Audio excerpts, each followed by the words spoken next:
1818 সাল। এক গরম দুপুরে কলকাতার শ্রীরামপুর মিশনের ছাপাখানায় এক তরুণ মুদ্রক ব্যস্ত হাতে কালি মাখছে। কাগজের গন্ধ, ছাপার আওয়াজ আর হাতে জমেছে ঘাম।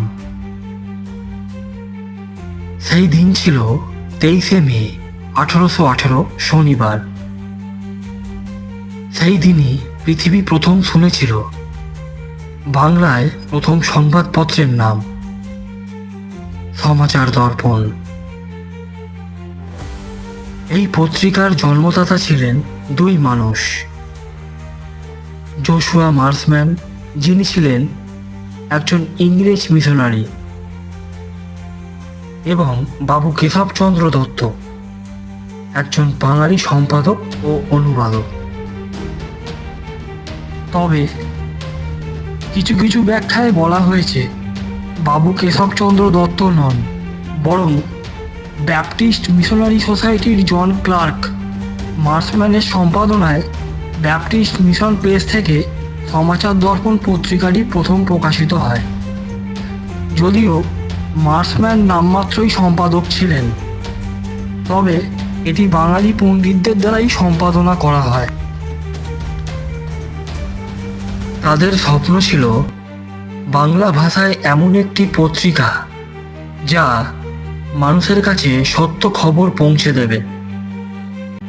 তখন সাধারণ মানুষ রাজনীতি, সমাজ বা দেশ বিদেশের খবর প্রায় কিছুই জানত না। সমাচার দর্পণ সেই অন্ধকারে আলো হয়ে এলো। এতে প্রকাশিত হতো কলকাতার খবর, ইংল্যান্ডের সংবাদ, ব্যবসা বাণিজ্যর খবর, এমনকি কিছু নৈতিক শিক্ষা ও সমাজ সংস্কারের কথা। প্রথম সংখ্যায় একটি মজার খবর ছিল। বঙ্গদেশে এক গরিব চাষি এমন ধান ফলিয়েছে যা এক পাটি থেকে 10 পাটি হয়। তখনকার দিনে এমন খবরই আলোচনার ঝড় তুলত। এই পত্রিকায় বাংলার সচেতনতার যুগ শুরু করেছিল। মানুষ প্রথম জানতে শুরু করলো বিশ্বে কি ঘটছে, ইংরেজ সরকার কি করছে এবং সমাজে কি পরিবর্তন হচ্ছে। এরপরেই অনুপ্রাণিত হয়ে আরো অনেক পত্রিকা জন্ম নেয়, যেমন সংবাদ প্রভাকর, সমাচার চন্দ্রিকা এবং সংবাদ পূর্ণচন্দ্রোদয়, এইরকম নানান পত্রিকা।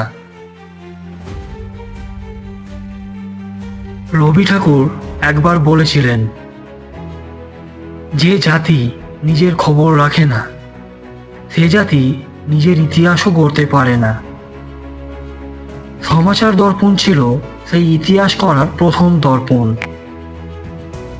যেখান থেকে বাংলা ভাষায় সাংবাদিকতার পথ চলা শুরু।